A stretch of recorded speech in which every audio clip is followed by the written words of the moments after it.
Hi everyone, welcome back to Tatsplaining Politics. Hello, Mr. Mark Phibbs, how are you doing? Hi, darling. Well, thank you. How are you? I'm doing great. Just, heading around, hearing horrible news from the internet every so days about the state of the world, but aside from that, I'm doing okay. So it's nice to be back on here to chat with you again after a 2 week kind of break. It feels now that we've switched to doing bi-weekly. It feels like there's not as much time that we see each other. No, that's true. That's true. And given you're in Canberra and I'm in Hong Kong, we are not seeing each other for a few weeks till you come back to Sydney. But today we're going to have an exciting episode or interesting episode. We're going to first look at Sudan and some of the terrible atrocities happening there. We're going to look at the latest implications of Prince Andrew and losing his title. And then we're going to look at the latest issues in terms of climate change, a few things, the terrible impact of the hurricane in Jamaica. We're going to look at the fact that the Nationals are going to drop their net zero target for 2050 and the latest climate report from Australia to end up the podcast. So it'll be very interesting. So should we start with Sudan? Yeah, definitely. Let's get into it. So, a little bit of background context for those who don't know. Sudan has typically had a long history of civil war. I think the previous civil war that they had going on ended in the 2000s. Then there was a period of unrest where hundreds of thousands of people were killed by the leaders at the time. Rapid Support Forces, they're a paramilitary group which are incredibly dangerous. The Biden administration, when they were in power, they accused them of genocide because of the mass atrocities they have committed. They have killed mass numbers of people, innocent civilians, just in their campaign for taking over various areas of Sudan. Their main goal is to have total control over Sudan. Obviously, there's a lot of other rebel groups that are resisting that, and a lot of ordinary people who are resisting that as well because they don't have the people's human rights in their heart. They don't seem to care about that. There's also been occasion of mass rapes and plundering, which seem crucial to their military campaign. So it'll be interesting to see how that continues. At the moment, it's the world's worst humanitarian crisis, which is really saying something considering everything we've seen in Gaza. But that's a little rundown. What do you have to say on that? It's fascinating here because the head of the military and then the rapid support forces, they years ago used to work together, but they have different views of the future of Sudan. And so the challenge is the RSF are brutal people, as Freddie's just spoken about. They've just taken over the city of El Fasher in the Darfur region. And so it's just shocking what's happening to the civilians there. You know, their vision of Sudan, either scenario is pretty bad, what the vision of Sudan is. So it's a terrible situation and doesn't get a lot of coverage internationally, right, with all the other things going on in the world, which is why it's so important for us to raise this here with people. And in fact, one of our listeners raised this with me to discuss this as well as you, Freddie. So, an important point to talk about in terms of Sudan. And the challenge is how do you have a United Nations force or any other country to get involved in this and do this with all these other issues happening around the world and the lowered strength of the United Nations given their lack of funding, et cetera, over the last year or two. Definitely. I mean, that's a really good point to make. I think the world was already very precarious a few years ago before the UN started to lose all its power and before international law started to lose all its power. It was still weak in comparison to like domestic forces. There was barely anything it could do. It could put out arrest warrants, it could try send peacekeeping forces, but it couldn't completely take control of a country. It couldn't complete a transition to power in a country. It was limited, but now it's even more limited, right? Because they barely have any funding, and it feels like the world is just sitting back and watching as these atrocities continue. I also think it's an interesting point you said about how it hasn't been covered in traditional media. I wonder why that is. I wonder if the rise of far-right extremism and this xenophobia, right, really reflecting in on your own people and caring about what's going on in your own country, all associated with the cost of living and internal pressures, means that we don't seem to care about people who are on the other side of the world as much as we would have in the past. It was almost a Hmm. luxury that we had the time to look abroad and see what was happening there and try and weigh in on it. And now it feels like we don't have the time and or money to be doing that. Or the media doesn't seem to care about it in a way that they used to. I, Because th- yeah, sorry, you I think continue. it's a great point you make because I think everyone's been given permission to be more selfish than they would have been in the past and just be concerned with their own issues Right. and put that out of their mind, these things happening. Particularly, I would contend in Africa. Africa's always been the place where people expect this sort of stuff to happen, which is Yeah. atrocious, and therefore it's a lower order than what's happening in Ukraine or what's happening in Gaza, etc. But one interesting thing that would be interesting to explore is China's investing big time in Africa with their Belt and Road Initiative, more than anyone else. But when does China ever get involved in any of these conflicts to save people? They don't really. It's all about economic growth and economic prosperity as opposed to any Mm. sort of moral leadership. But it's interesting because they are espousing to be more of a model leader in the world recently, with the aberrant ways of the US. So if they're really going to do that, they're going to need to get involved in some of these humanitarian crises at some point. If they truly are going to be a world leader, or whether it's just window dressing, who knows? I don't know what you think about that. I think this is a whole other point, and I will definitely go into it a little bit, but maybe we can even save more of this for another episode so we can get through all the topics we have to say. But yeah, I think that this is a really important point. I think that your idea of what a world leader is, unfortunately, I don't think that really exists anymore. I think that when the US was the world leader, the hegemon, the great power, I think that they assumed this responsibility of some kind of global police force, and maybe in some ways they were trying to benefit the rest of the world and try and, help human rights across the world. I also think a lot of it was to their own benefit, by securing peace in countries that are on the other side of the world. To you, it does secure peace in your own country. Um, just that process of if people are happier, they'll be less willing to start civil war, less willing to start conflict. It won't affect supply chains. It won't affect terrorism, etc. So, the US had a policy of trying to maintain peace in order to really help themselves as well as helping the world. But now I feel China understands that peace maybe is not realistic. And so instead of trying to protect people's livelihoods, I think they're just trying to protect industry and their economy. And I don't know if Sudan is crucial to Chinese economy. I don't think that the RSF is powerful enough for China to feel threatened by them. So it's simply something that's going on in another part of the world that they do not need to interact with. China will Mm. have the power regardless of whether they help out on a humanitarian front because they have the economic power. And in the world that we live in, unfortunately, I think that's all that matters.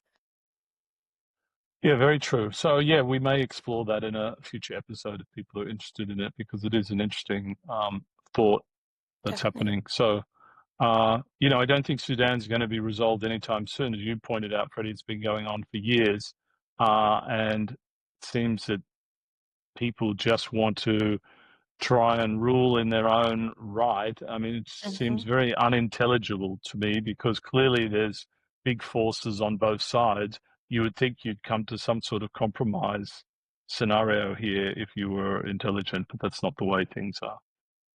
I mean, I suppose that's what's happened when you get rid of the rules-based order, right? When you get rid of a scenario where, because I don't think democracy is innate to like humanity. I don't think we are born willing to sort things out through a democratic way. I think we like to fight. So democracy is this brilliant thing that we came up with in order to bypass all the fighting and bypass all the violence. But I think, unfortunately, if you don't have the right institutions and you don't have the right people willing to push democracy, then you end up in a situation where it becomes civil war and it becomes almost tribal groups and paramilitary groups fighting against each other with mass murders of innocent civilians as a consequence of that. And that's kind Agreed. of the world seems to be reverting to, it feels, at this moment in time. Yeah, that's true. And then the analogy here is the EU, how that stopped any wars happening in Europe up until, Russia invading Ukraine, Exactly. for since the Second World War. That institution and that rule of law has played its part, right? So it's just an analogy of that.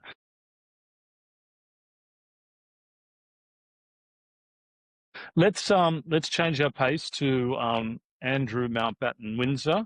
Um, the the fall of a prince, Dufray, the woman who was Giuffre. allegedly accosted, Dufray, Giuffre, Giuffre. Giuffre With the G. was accosted by Andrew some years Accosted. ago. She claims in her memoir that he raped her 3 times, twice when she Okay, was 17, and then once later on because she was sex trafficked by Epstein, and she Epstein. was Okay. Epstein's main accuser. But that's yeah, sorry, just to I'm in here with Um, my own. so Andrew, as just some background, has led this very privileged life and is, on all reports, is incredibly arrogant and entitled and was the favorite of the Queen, and has been bailed out many times, to the tunes of millions of dollars. Often was not very nice to household staff in the palaces, etc. And on all reports is not very well liked by other members of the royal family and the Yeah. staff, etc. But this is an incredible fall from grace. So losing all titles is going to be moving out of Windsor because Kate and William and family have just moved to their forever house just 2 kilometers from where Andrew's been living.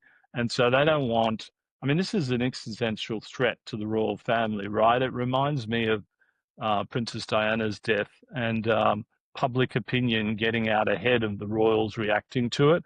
It's great what King Charles has done in terms of Andrew, but he's behind public opinion on this because it took him a long time. Because you can imagine for a brother to do this to his own brother is a really hard thing. Okay. Good. Um, But so can I jump in there? I think that that's what makes him different, maybe even to Queen Elizabeth, because I don't think that she would have taken as long. I think that her commitment to the royal family and the monarchy in general is so absolute to who she was. And, she stripped him of his military medals as soon mhm. as Virginia Giuffre even accused him. She stripped him of his military medals like that. She didn't wait for the verdict or anything else to happen. She decided that that was the time to move and that was the time for action. And it has taken Charles a long time, whether that's because it's difficult to remove royal titles or whether that's due to his own, confusion on the matter. We're not sure, but he Or is, loyalty to his brother. yeah, yeah, You know. this is true. But the media has tried to skew it that he is not loyal to his brother and that he has been wanting Andrew out for a long time. The BBC and the British media has tried to say that. Um, So, they're dealing with this because Andrew will move to the Norfolk estate, which is called Sandringham, which is a huge estate, and that's owned by the king.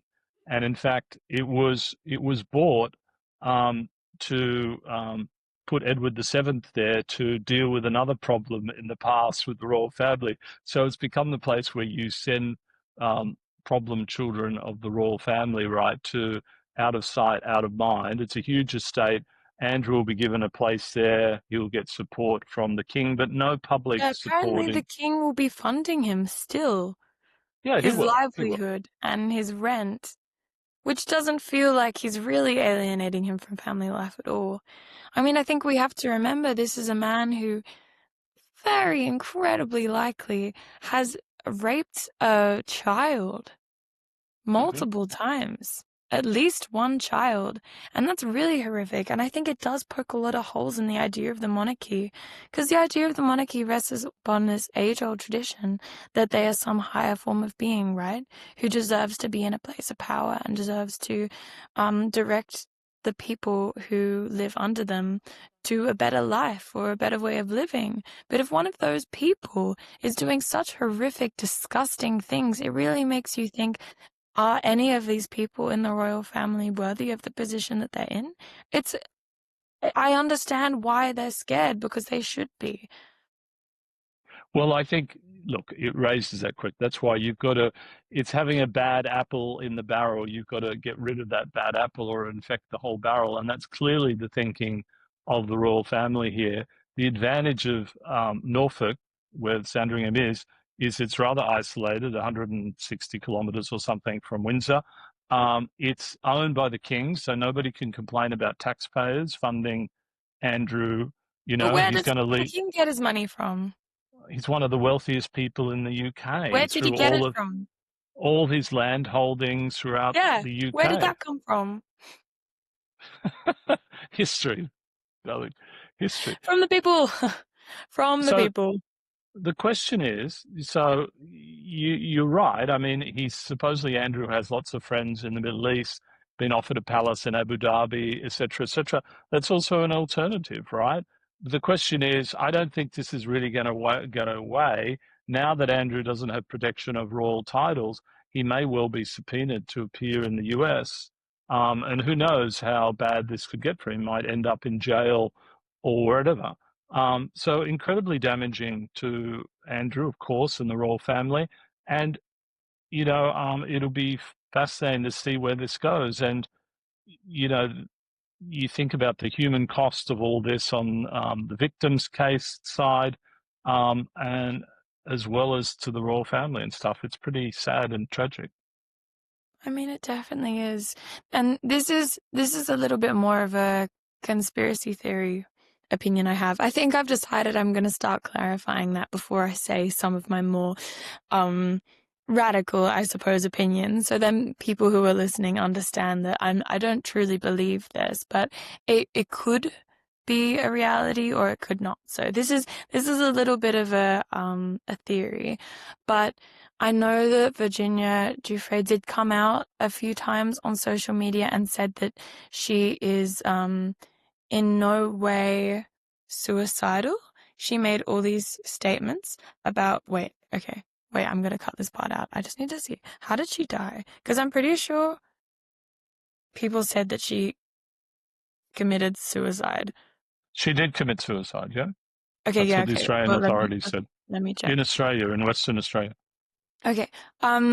So all of this information came out from Virginia before she died, and she said, I am in no way suicidal. If I die, people should look into that and people should ask questions. And this is tradition. A lot of celebrities or people who are very controversial in public opinion have done this recently. And then, yeah, she did seem to die by suicide. So again, that's a very messy situation there. We don't know what truly happened. But I guess this is my reminder to question what's happening out there, question what you hear, question what the media is telling you, question even what we are telling you, and go, how did she really die? And what are the results of this case going to be? Because obviously Epstein and Prince Andrew, some of the most powerful people in the world, and the people who are on the side of Prince Andrew don't want to see that information get out and don't want to see him put away in jail. So it's a True. interesting thing to It kind of pay is. It is. attention to, I It would say. is an interesting conspiracy theory. I haven't heard her brother or siblings mention that at all. And for that to be true, Australian authorities would have to go along with that because she died of suicide in Australia, and that was certified by the coroner in Western Australia. So if your theory is correct, all those people would have to be going along with it, which I find hard to imagine would be the case. Okay. Yes. Well, it's just an interesting thing. It's happened a few other times, so just something to keep in mind. But Anyway, this has all come to pass because her book has been released, yeah, obviously after posthumously. her death.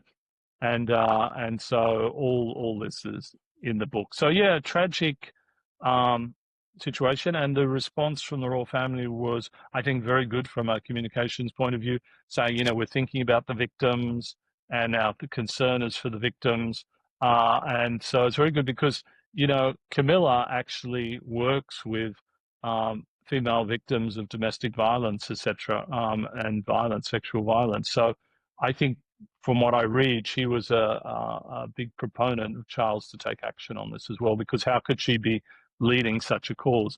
The other interesting aside here is Eugenie and Beatrice, how they handle this, because they still have their princess titles. And how do they handle it, right? Because just think from a human point of view, this is their parents. Do they break off relations with them, or they just go dark in terms of coverage, etc.?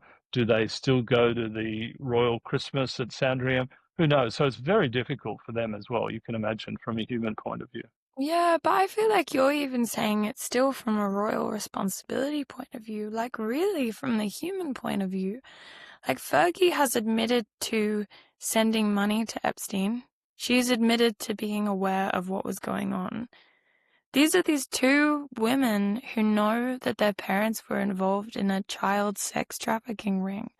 I mean, psychologically, that's really difficult to come to terms with, and it must have affected them in some way. And I hope that in some world, they're getting therapy and they're talking about it, or maybe it's made them have some pretty strange opinions and thoughts as well. I really don't know enough about it. But for a woman to be in that position, knowing that your father had done something so atrocious and disgusting, it would make you rethink everything that you believe in. Mm-hmm. So, I mean, yeah, you don't wish anyone to be in that position. And it's definitely going to be very difficult. But to move on, I think to move on to a different topic, because this one is a very doom and gloom. The next one kind of is too, but like this one is particularly doom and gloom to me, I feel. Um, Let's move on to what has been happening in Australia, and we'll talk about Jamaica as well and Hurricane Melissa, but really climate change and the updates politically on how our two main parties have been dealing with climate change and the climate change targets, etc. First of all, Melissa, the worst hurricane to ever hit Jamaica and the Caribbean. I mean, just devastating impact there, and also in Cuba as well, Yeah. and just terrible stuff. I mean, for countries to recover from this is really, really difficult, right? They need a lot of help, etc., to recover from this, and it's difficult. I mean, Jamaica's not incredibly poor, but they're not that wealthy either, right? So it's a real challenge. And I mean, as well, this is just another one of those instances of Jamaica is not a country who has historically had much to do with climate emissions. Like they're not a great exporter of coal or oil or anything like that. And yet they are now being targeted by climate change. So the actions of, the US, China, Russia, Australia as well have now affected Jamaica in a massive way. And these people have just gone about their lives, and now the effects of something that's completely out of their control have, destroyed livelihoods. So I think it's a terrifying position to be in. I think it was a Category 5 hurricane. The last really atrocious one that hit Jamaica was a Category 3. This was said to be one of the worst storms to ever go through the region, let alone just the country, but one of the worst storms we've ever seen. So obviously praying for everyone there and hoping, the community will band together and find some way to restore their livelihoods in that way. But it's difficult when you don't have, aid from other countries, or if you don't have anyone even working towards fixing climate change. It just all gets a bit depressing. It's very true. So on the back of that, you have the clowns in the National Party having their conference recently, saying they're walking away from their net zero target by 2050. So more chaos in the coalition. You've got Barnaby Joyce not attending the meetings because he wasn't in favour of net zero, but there's issues beyond net zero with him because he's thinking of joining One Nation. Um, it's just, for me, it's crazy because what they're trying to do is move to more of a right-wing stance to become a little bit like reform in the UK. And the challenge from a climate change point of view is countries are losing momentum on this. Their argument is, why should Australia be ahead of the pack in dealing with climate change? Let's just be in line with China and the US, et cetera, and not be ahead of that because it will deindustrialize our economy. And it's an interesting argument because if you think about Tomago, which is the largest aluminium smelter in Australia, aluminium smelter in Australia, they're saying they're going to need to shut down unless they have certainty of power costs because power costs are way too high in Australia, right? In the next few years. So that Tomago smelter is 4% of our emissions as a country, or they use 4% of the energy of the country. So it's very, very significant. And of course, you don't want the country to completely deindustrialize. That would be crazy when that industry would go offshore to China.